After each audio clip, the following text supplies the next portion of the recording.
दोस्तों, विश्वास news channel में आपका स्वागत है।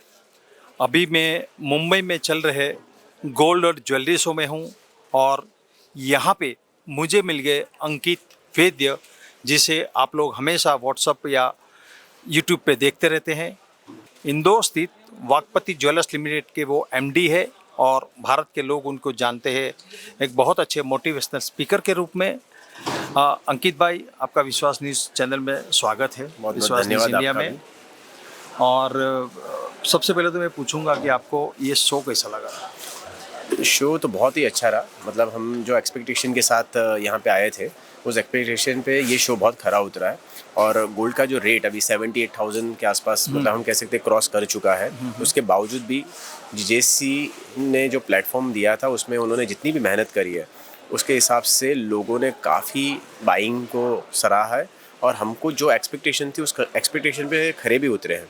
आप ज्वेलर से ज्वेलरी के साथ काम करते हैं, गोल्ड बेचते हैं, ज्वेलरी बेचते हैं, लेकिन साथ में आध्यात्मिकता की दुनिया में एक मोटिवेशनल स्पीकर है। तो ज्वेलरी का और आध्यात्मिकता का जो तालमेल आप बिठाते हैं, वो कैसे? बेसिकली तालमेल में ऐसा है कि जब हम कोई भी हम बात करते हैं, क्योंकि अगर हम बिज़नेस की भी बात करते हैं तो ये भी हमारा एक कर्म है और कर्म बगैर धर्म के आगे नहीं बढ़ सकता। और धर्म जो होता है, जैसे आज अगर किसी भी बड़े व्यापारी से आप बात करोगे या बिज़नेस के ऑनर से बात करोगे, तो वो भी एक ही चीज़ बताएगा कि जीवन में हमको हमारी हॉनेस्टी कभी भी नहीं छोड़नी चाहिए। जैसे मेरे गुरु हमेशा मुझे कहते हैं कि लंगोट का पक्का और ईमान का सच्चा आदमी को कोई भी पकड़ नहीं सकता, मतलब उसकी फिर ग्रोथ को कोई मतलब टच भी नहीं कर सकता है। तो बेसिकली आध्यात्मिक होना ही अपने आप में एक सफलता की चाबी है। आपके गुरु कौन है? मेरे गुरु जो है अभी राइट नाउ वापी में विराजते हैं, जिनका नाम है श्री गोविंद राय जी, गोस्वामी गोविंद राय जी महोदय, जो वापी स्थित गुजरात में विराजते हैं। अच्छा अच्छा। हाँ जी। और वो वल्लभ संप्रदाय के परंपरा में आचार्य पदवी पे अभी विराजमान है। तो आप भी वो गोस्वामी परंपरा के साथ जुड़े हैं कि? हाँ, मैं दीक्षित हूँ। मैं उनका मतलब मैं कह सकता हूँ कि मेरा जो ब्रह्म संबंध हुआ था, जो दीक्षा मिली है, मुझे उसी गुरु के माध्यम से मिली है, जिनके कारण मेरे अंदर ये आध्यात्मिक आचरण की पुष्टि हो पाई है। अच्छा अच्छा। हाँ, और आज जो भी कुछ हूँ, मैं कह सकता हूँ कि मेरे गुरु के आशीर्वाद के बगैर मैं यहाँ तक पहुँच नहीं सकता। माता पिता और मेरे गुरु, अगर जैसे आज मुझे कोई व्यक्ति मिल भी जाता है ना, तो मैं यही सोचता हूँ कि इनके अंदर अगर मुझे कहीं से भी नॉलेज मिल रहा है, तो वो नॉलेज मुझे उस व्यक्ति से नहीं मिल रहा है। मैं सोचता हूँ मेरा गुरु कहीं ना कहीं उस माध्यम से मुझे नॉलेज देने की कोशिश करता है। तो बस गुरु हर जगह होते हैं, बस आपको पहचानना होता है कि उसमें से आप क्या अच्छाइयाँ ले सकते हो, क्या बुराइयाँ छोड़ सकते हो। मतलब जो गुरु शिष्य परंपरा की बात है, और अगर सच्चा गुरु मिल जाए तो कहीं ना कहीं हमारा बेड़ा पार होता है, वो बात आप मानते हैं? पहली बात तो गुरु सच्चा ही होता है। आप गलत तरीके से उसको सोच रहे हो इसलिए वो गलत हो सकता है, बाकी गुरु कभी भी सच्चा ही होता है। मुझे ऐसा कभी भी फील नहीं हुआ कि गुरु कभी गलत होता है। अगर आप गुरु को गलत सोच रहे हो तो फिर वो गुरु ही नहीं है, फिर आपने चयन गलत कर लिया है। उसी बात पे आ रहा हूँ कि आपकी चयन करते हो तभी आपको बड़ा ख्याल रखना। एक सिंपल लॉजिक है, अगर आपको गुरु का चयन करना नहीं समझ में आया तो आप मत करिए चयन। अपने आप गुरु, बेसिकली भगवान जो होता है ना, वो गुरु के माध्यम द्वारा आपको ढूंढ ही लेंगे। मतलब अगर आपको नहीं चयन करना आ रहा है तो आप ऊपर वाले से कहिए कि आप किसी न किसी माध्यम के द्वारा मुझे प्राप्त कर लीजिए, मुझे आप अपना लीजिए, तो वो किसी न किसी माध्यम द्वारा आपको अपना लेंगे। वो ये आप अच्छी बात कही, क्योंकि लोग सोचते हैं कि अब गुरु के बारे में कैसे गुरु सच्चा सोचते हैं, क्योंकि आजकल जो जिस प्रकार से हमारे यहाँ कुछ घटनाएं ऐसी भी होती है तो लोग डरते हैं। लेकिन आपने एक बात कही कि अगर आपका मन सच्चा हो, दिल सच्चा हो, तो भगवान आपके पास गुरु को भेजता है और आपको गुरु मिल जाता है। 100% मिल यही जाता बात है। आप करना चाहते हैं? गुरु आपको ढूंढ लेगा, आपको गुरु ढूंढने की जरूरत नहीं पड़ेगी। गुरु कोई ना कोई माध्यम द्वारा, जैसे एक शिष्य कोई ना कोई माध्यम द्वारा गुरु को ढूंढ लेता है, और ऐसे ही उल्टा हो सकता है कि अगर आपको गुरु नहीं मिल रहा है तो गुरु कोई ना कोई माध्यम द्वारा अपना शिष्य को खोज ही लेता है। और एक बात कहूँ कि यंगस्टर को जो बिजनेस में आना, भारत में एक बात हम लोग ये भी कि भाई जिस प्रकार के करप्शन होता है कि बिजनेस में आगे बढ़ना हो तो गलत काम भी करना पड़ता है या नहीं भी करना पड़ता है।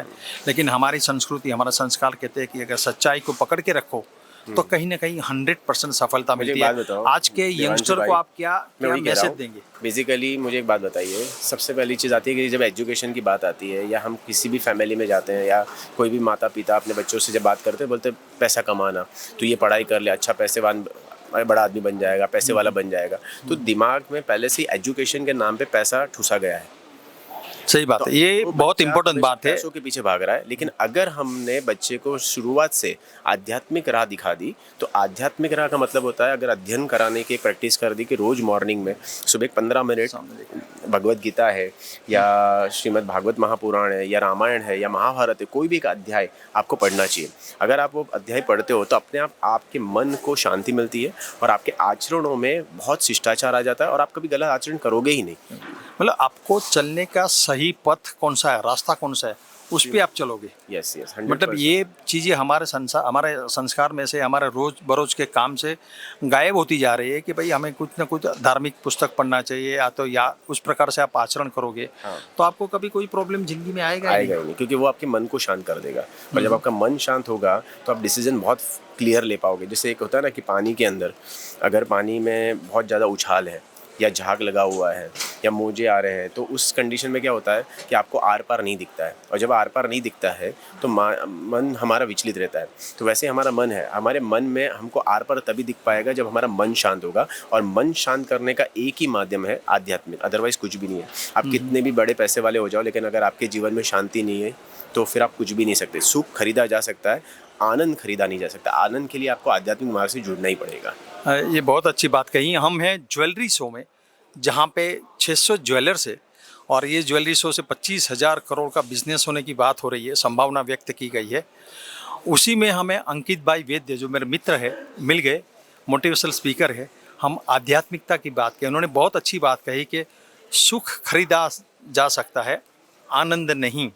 उसके लिए तो हमें स्वयं प्रयत्न करने पड़ते हैं, स्वयं शांत होना पड़ता है, ज्ञान लेना पड़ता है। अंकित भाई, विश्वास न्यूज़ इंडिया से बात करने के लिए आपका बहुत बहुत धन्यवाद। आपका भी बहुत बहुत धन्यवाद कि आपने यहाँ पे आके इस सुनहरे मौके में अपनी चीज़ों को व्यक्त किया और आपने कुछ ऐसे प्रश्न पूछे जो परिवार को या लोगों को काम आ सकते हैं, और मैं भी वही जवाब दे रहा हूँ जो मेरे गुरु की तरफ से मुझे मिला है। और इस प्रकार की बातें अध्यात्म की अंकित भाई के साथ हम आने वाले दिनों में भी आपके सामने लाते रहेंगे, पेश करेंगे। आप सबको भी धन्यवाद।